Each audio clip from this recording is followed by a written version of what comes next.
ลហេតុ4ធំធំដែលបញ្ហាសិមន់ធ្លាប់ដោះស្រាយកន្លងមកហើយចេះតែដោះឬក៏ចេះតែកាត់ឡើងវិញសម្រាប់មូលហេតុទី1គឺបងស្ត្រីឬក៏បងបរិសុទ្ធគឺត្រូវដឹងសម្រាប់បញ្ហាសិមន់គឺជាបញ្ហាកាមរោគអញ្ចឹងគឺវាឆ្លងតាមរយៈការដែលយើងរស់នៅជាមួយនឹងដៃគូ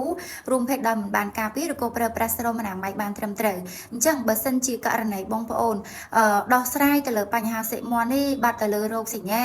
បាត់ទៅលើការដោះសាច់នឹងហើយប៉ុន្តែបងប្អូនបានរស់នៅជាមួយនឹងដៃគូរបស់យើងដែលគាត់ផ្ទុកទៅលើបញ្ហាសិមន់ហ្នឹងអញ្ចឹងពេលដែលបងប្អូននៅជាមួយគ្នាដែលមិនបានការពារគឺនឹងមានការឆ្លងត្រឡប់មកវិញហើយឬក៏ពេលខ្លះបងប្អូនការពារដែរប៉ុន្តែការពារដោយមិនបានត្រឹមត្រូវចាព្រោះសម្រាប់សិមន់នេះគឺវាឆ្លងតាមរយៈការប៉ះពាល់ផ្ទាល់ឬក៏តាមរយៈទឹករំអិលនៅតំបន់ប្រភេទចាសម្រាប់មូលហេតុទី2ពាក់ព័ន្ធជាមួយនឹងប្រព័ន្ធភាពស៊ាំរាងកាយយើងមានការចុកខ្សោយខ្លាំងពេលខ្លះបងប្អូនដឹងតែខ្លួនឯងមានបញ្ហាសិមន់ចេះតែ stress គិតច្រើនពិបាកចិត្តចាគេងអត់លក់ហូបរបបចំណីអាហារមិនបានល្អមិនបានត្រឹមត្រូវគឺវានឹងកើតឡើងវិញម្ដងទៀតទៅទោះបីជាបងប្អូនទៅតែដោះស្រាយខែមុនក៏ដោយតែអ្នកខ្លះខែក្រោយនឹងអាចមានការដោះសាច់សិមន់ឡើងសារជាថ្មីអញ្ចឹងត្រូវផ្លាស់ប្ដូរការរស់នៅ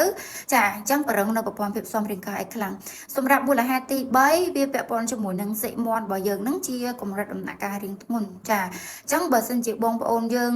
ដោះស្រាយដោយមិនបានត្រឹមត្រូវទេចាអញ្ចឹងវានឹងមានការដោះមកត្រឡប់ឡើងមកវិញហើយចាបងប្អូនអត់ដឹងអំពីរបៀបក្នុងការថែទាំបន្ទាប់ពីយើងដោះស្រាយទៅលើបញ្ហាហ្នឹងសម្រាប់មូលហេតុទី4វិញគឺពាក់ព័ន្ធជាមួយនឹង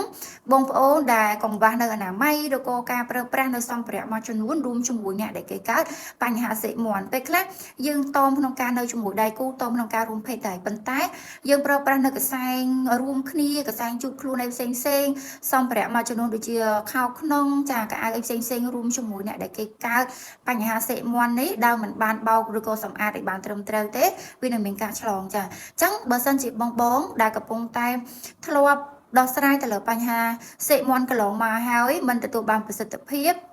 បងប្អូនយើងចេះតែដោះឡើងវិញចង់ដឹងអំពីដំណោះស្រាយបែបណាដើម្បីឲ្យបាត់ទៅលើបញ្ហាហ្នឹងមិនងាយកើតឡើងវិញអាចធ្វើការខមមិនសួរនាងខ្ញុំក្រោមវីដេអូនេះឬក៏ធ្វើការឆាតមកកាន់នាងខ្ញុំតតាមរយៈ account TikTok របស់នាងខ្ញុំបានឬក៏អាចទំនាក់ទំនងតាមរយៈលេខ Telegram គឺ0906 730 0069អរគុណ